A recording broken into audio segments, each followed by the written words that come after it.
jin masukkan botol terus ditutup, ya, terus dibuang kemana, masukkan hutan itu, ya, tidak ada kebenarannya sama sekali. Kalau saya mengatakan itu penipuan saja. Nanti kalau di sini coba nanti, itu kan ada kon golek pak celok ke pemburu hantu di sini kon periksa ini. Nanti ada tempat-tempat, wah ini ada yang menunggu, ada yang menunggu. Nah, depan situ ada yang nunggu kok. Assalamualaikum warahmatullahi wabarakatuh. Para pemirsa muslimin dan muslimat rahimakumullah. Apakah kalian pernah mendengar atau bahkan melihat tim ruqyah rumah atau pemburu hantu? Kata mereka di sini ada penunggunya. Wujudnya begini dan begitu. Sehingga harus ditangkap, dimasukkan dalam botol, lalu dipindahkan atau dibuang ke hutan. Anehnya banyak yang percaya juga, padahal itu hanya halusinasi mereka saja. Yang tahu gaib itu hanya Allah. Lagi pula, makhluk yang dikatakan halus itu sudah beda dimensinya. Apa yang kita anggap materi atau benda, misalnya botol, tidak dianggap benda oleh makhluk gaib ini sehingga tidak bisa menghalanginya. Begitu juga sebaliknya, apa yang dianggap jin atau makhluk halus atau makhluk gaib itu benda di alam mereka, bagi kita di dunia nyata ini bukan benda. Begitu para pemirsa. Saya harap kita bisa berpikir cerdas sehingga akidah kita bersih dari kemusyrikan. Nah, untuk melengkapi pembahasan kita hari ini, mari kita dengarkan bersama-sama pendapat dari Ustadz Dr. Andes Ahmad Sukino ketika ditanya tentang ruqyah rumah alias tim pemburu hantu. Selamat mendengarkan. Assalamualaikum warahmatullahi wabarakatuh. Perkenalkan, nama saya Agus Mulyono dari Boyolali. Rumah saya itu besar tapi sedikit singup atau angker. Nah, jamaah pengajian di saya itu ada teman-teman yang punya tim untuk ruqyah, Pak. Untuk ruqyah, termasuk ruqyah rumah. Kemudian rumah saya digambar benahnya dari sana. Terus kemudian dilihat dari jarak jauh. Oh, ini kamarnya ini ada yang nunggu si A, ini ada wewe, ada gendruwo. Di sini mungkin ada wanita cantik yang sering bersolek di sini gitu. Nah, sebelum kami pulang, saya masih percaya tidak percaya waktu itu dengan jamaah itu saya undang ke rumah untuk ruqyah rumah saya, artinya untuk membersihkan. Kemudian di ruqyah datang tim 6 orang, suruh menyediakan botol nama. Saya kebetulan ada botol bekas whisky itu yang saya dapatkan di sana. Nah, kemudian di ruqyah tiap kamar itu. Nah, setelah ditangkepin, jin-jin itu dimasukkan di botol. Ya. Tapi saya percaya dan tidak percaya. Botol itu setelah dimasukkan itu katanya panas, memang saya pegang panas, Pak.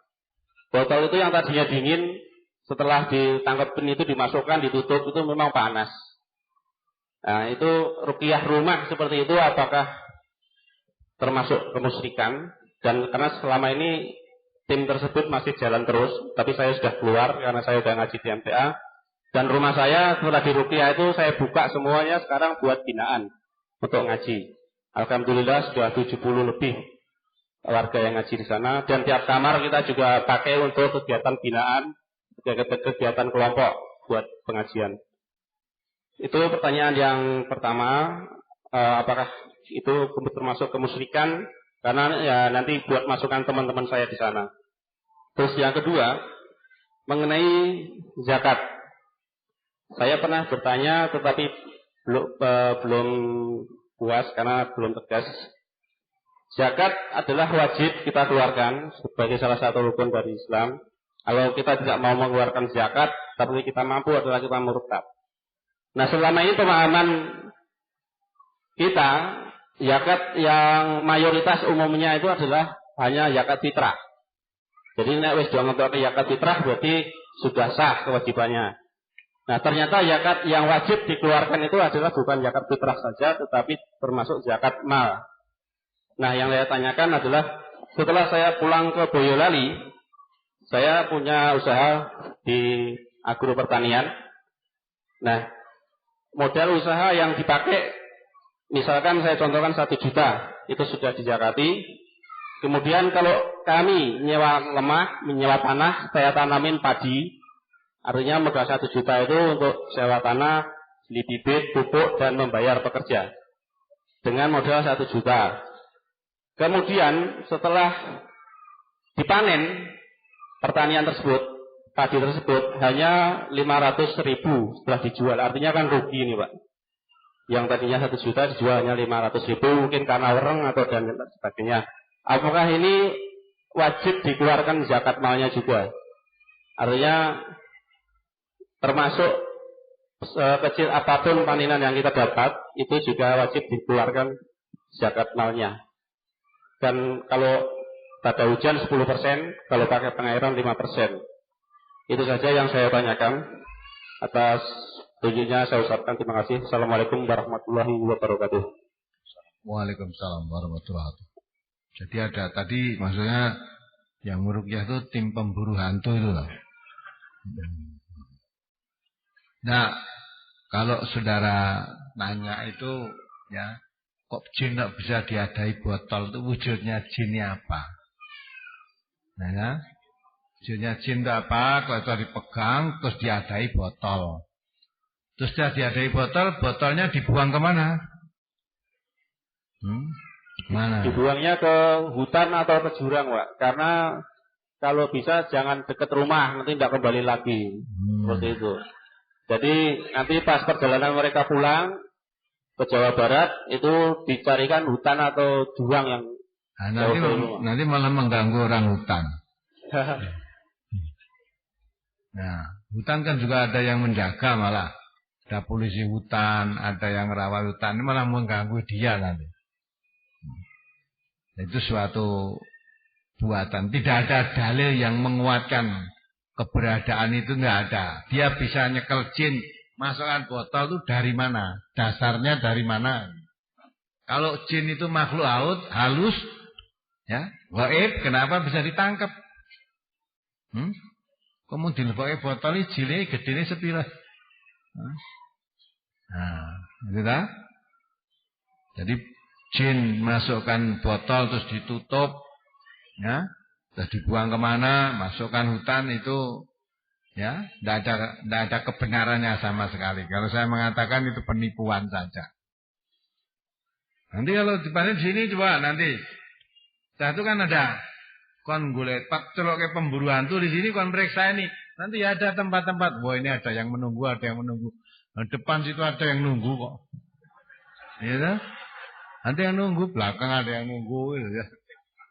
Tapi kalau yang nunggu jin itu nggak ada. Dulu ya awal-awal MTA, jadi itu di Ketitang, mungkin orang-orang Ketitang tahu juga. Ya, Ketitang itu di sana itu ada rumah angker, nggak ada yang berani menghuni di situ. Nah, terus akhirnya dipakai untuk mukim, nafar ke sana, tempati, mukim kegiatan pengajian. Bermukim di sana 3 hari, beberapa hari itu kegiatan. Ini tidak ada apa-apa. Setelah itu baru mereka berani menempatinya. Jadi katanya kok isu angker kenapa? Katanya malam-malam hari kadang-kala jendela itu kadang-kala bisa buka sendiri. Ya. Nah awan ora wedi awane bareng bengi-bengi ning jendela buka sendiri, ya. Takut memingot dewe, mingkup dewe, padahal siap angin bisa itu, ya bisa. Nah itulah nggak ada. Dari kepercayaan itu kita nggak yakin dan tidak boleh meyakini karena tidak ada dasar keterangan yang jelas dari agama. Tidak ada. Apalagi yang menangkap itu gayanya seperti orang gulat itu, ngoyak-oyak betul, nyekel cek masukkan botol plek wes. Ditutup hilang. Padahal ketika dimasukkan botol ya biasa aja, botol ya tetap tidak kelihatan apa-apa. Jadi yang gitu tuh kita nggak boleh percaya. Kalau itu masalah gaib, yang tahu gaib hanya Allah. Ya, diperlihatkan Allah yang gaib itu kepada para nabi. Nah, kalau pada itu orang-orang semacam itu, macam kita dan sebagainya enggak. Meluh jin apa meneh terus itu enggak le percaya itu nanti Mau diguak neng kono nanti kalau cedak ndak bisa mulih. Walah nek pancen dia makhluk halus bisa no pulang, ora bakal bingung no diguak di mana saja. Ya, bisa. Karena ada orang ketempelan demit itu digendong, itu kan. Digendong, rumahmu ngendi? Oh sana. Rumah besar sana, kayaknya ditaruh di pohon itu didoke dibancai apa biar manggon nenggon pohon besar itu awur-awuran, enggak ada kepercayaan. Nah, kalau orang sudah percaya ya begitu. Kalau kita enggak percaya, maka kalau lihat begitu Allah itu bohong, enggak betul itu. Ya. Nah, percaya kalau orang percaya begitu ya silahkan. Saya dulu ya pernah menjadi tim pemburu hantu gitu. Belum bisa ngomong bohong-bohongan ini saya ngalami itu. Ngalami. Itu yang bertanya. Yang kedua apa tadi? Zakat tadi. Zakat. Jadi memang zakat ada kalau pertanian zakatnya kalau dengan biaya pengairan dan sebagainya itu 5%. Kalau tidak itu 10%. Zakat. Nah, dan nyewa rugi kok kan zakat. Loh kok nyewa rugi gimana? Kamu nanam keluar hasilnya. Ya. Ya hasil pertanian itu berapa yang keluar? Keluarkan zakatnya. Ya. Zakatnya dikeluarkan. Kecuali kalau kamu untuk dagang, bukan menanam. Modalnya sudah dikeluarkan zakat, kemudian untuk dagang, rugi. Nah, lu rugi enggak keluarkan zakat lagi. Tapi kalau dagang untung, lah untungnya tadi dikeluarkan zakat lagi. Modalnya 1 juta, terus dijalankan untuk dagang, jadi 1.500.000 sebenarnya. Ya, yang 500 keluarkan zakat. Jadi dari keuntungannya lagi dikeluarkan zakat. Kalau pertanian lain lagi dengan perdagangan. Kecuali kalau tadi bukan pertanian, nebas pari. Udah 1 juta, tanggung nebas pari 1 juta. Ya, ternyata di padi tadi dijadikan cuma dapat 500.000, rugi lah, kamu nggak usah zakat. Rugi namanya perdagangan. Kalau tadi kan nanam, hasil tanam pertanian itu ada sendiri hasilnya. Aturan zakatnya ada tersendiri gitu. Lain dengan perdagangan tadi. Baik, bapak-bapak, ibu-ibu dan saudara sekalian, mudah-mudahan apa yang kita haji dalam majlis ini ya, kita pegang teguh, kemudian kita berusaha mengamalkan dengan mengharap pertolongan dan ridha Allah Subhanahu wa taala. Mari kita akhiri. Alhamdulillah. Assalamualaikum warahmatullahi wabarakatuh. Waalaikumsalam. Nah, itulah para pemirsa semuanya apa yang bisa sampaikan untuk pertemuan kali ini. Semoga kita bisa berpikir waras sehingga terjauh dari hal-hal yang berbau kemusyrikan. Jangan lupa like dan subscribe. Wassalamualaikum warahmatullahi wabarakatuh.